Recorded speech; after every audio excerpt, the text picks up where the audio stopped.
Os datos semella que a realidade é outra, e por iso hoxe escoitamos con moitísima atención a Paula, a Mariña ou a Sara. Mirade para aí, porque, a pesar de todo, ven un futuro con optimismo. 2 de cada 10 mulleres trans son agredidas sexualmente. Tamén son usadas como fetiches sexuais. Ellas tamén son víctimas de la violencia sexual. O 20 de novembro é o Día Internacional de Memoria Trans e recordamos a todas as persoas que nos deixaron atrás pola transfobia, polo odio.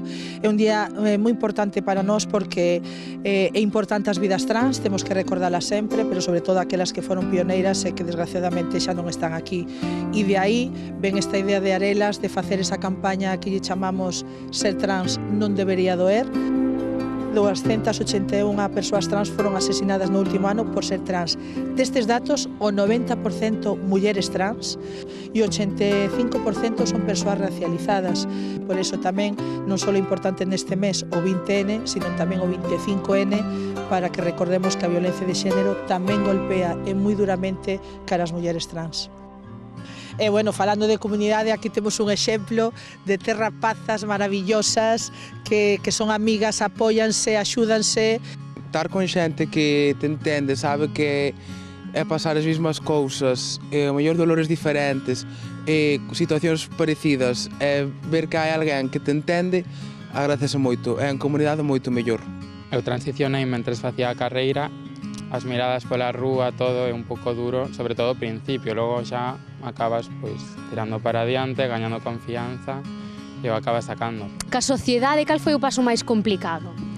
Pois eu diría que sobre todo moitísimo que lle gusta xulgar a xente. Ao final do día pois sempre queres ser algo máis e a xente como que gustalle moito encaixarte nun rol. Hai que moverse e descubrir o mundo, porque a veces parece que non, pero salir de certos sitios abres a mente. Para vos, que significa un día como hoxe?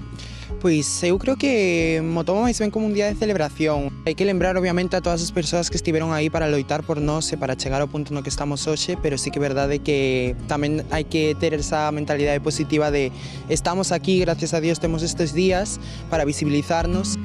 Ainda que parece que haxa momentos no que ves todo oscuro, de que non vas ter avances, de que non vas seguir para adiante, hainos. É sempre con o apoio dunha mesma e co apoio do teu entorno, que é moi importante, sempre. Tamén lembrar que estamos a vísperas do 25N e que debemos ser tratadas e apoiadas igual que todas as mulleres que sufren violencia machista, desgraciadamente, e ser consideradas unhas máis.